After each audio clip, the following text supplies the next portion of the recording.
welcome back to 5-Minute Life Hacks. This is your host, Natalia Ambrosia.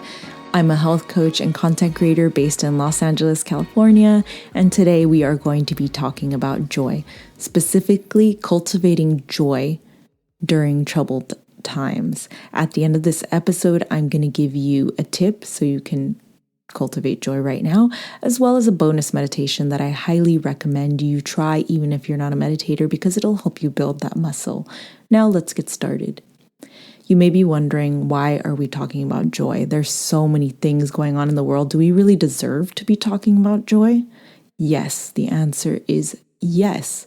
The Dalai Lama says that the purpose of life is happiness. And if somebody so spiritually awakened as the Dalai Lama says that that's the purpose, then I'm going to listen. I know I'm guilty of not having enough joy in my life. I know that I feel guilty feeling joy. I know that when I reach a goal or a milestone, I sometimes don't even celebrate it before moving on to the next thing.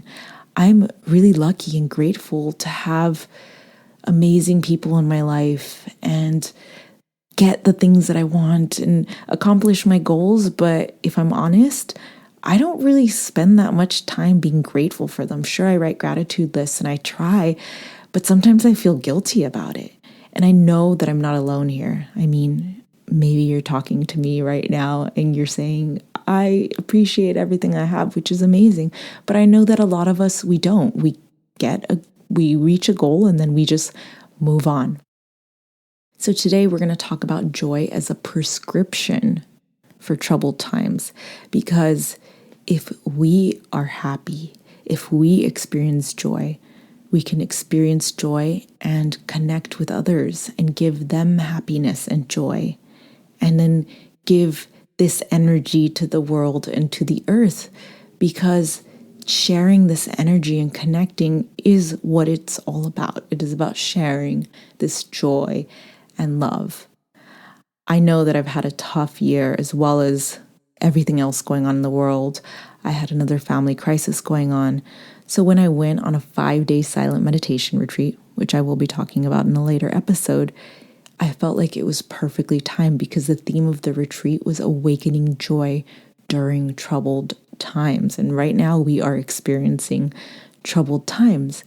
During one of the Dharma talks, my teacher, James Perez, was talking about joy.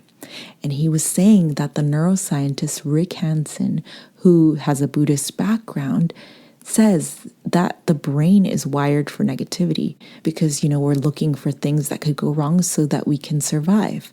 But we can actually program the brain to have a positivity bias, because the more we focus on positive experiences, the more we savor them, the more the brain is going to be wired to think and feel this joy and positivity.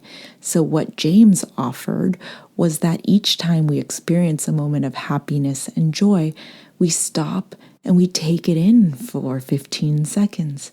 And so me, being the typical type A, I heard this lecture, I went off hiking, and I thought to myself, great, every time I experience joy, I'm going to experience it for 15 seconds. So there I was with my watch, timing myself 15 seconds. And then I thought, Natalia, this is ridiculous. You don't have to be so structured about it. So instead, what I do now and what I'm going to offer you may seem simple, but I promise you it works, because joy is a muscle that we have to cultivate. Is every time you experience joy, even if it's, you see this beautiful bird flying or sunset, you stop. You take a deep breath in and let the joy wash over you from the top of your head to the bottom of your feet. And that's it.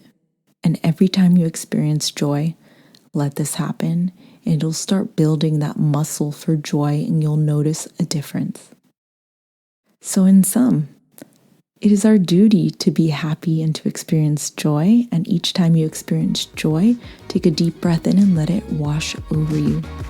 As always, please reach out to me on Instagram, on TikTok at Natalia Ambrosia Wellness. Let me know what you think. If you've experienced this, I'd love to hear from you. I'm sending you love, light, and hopefully you can complete this meditation and let me know what you think.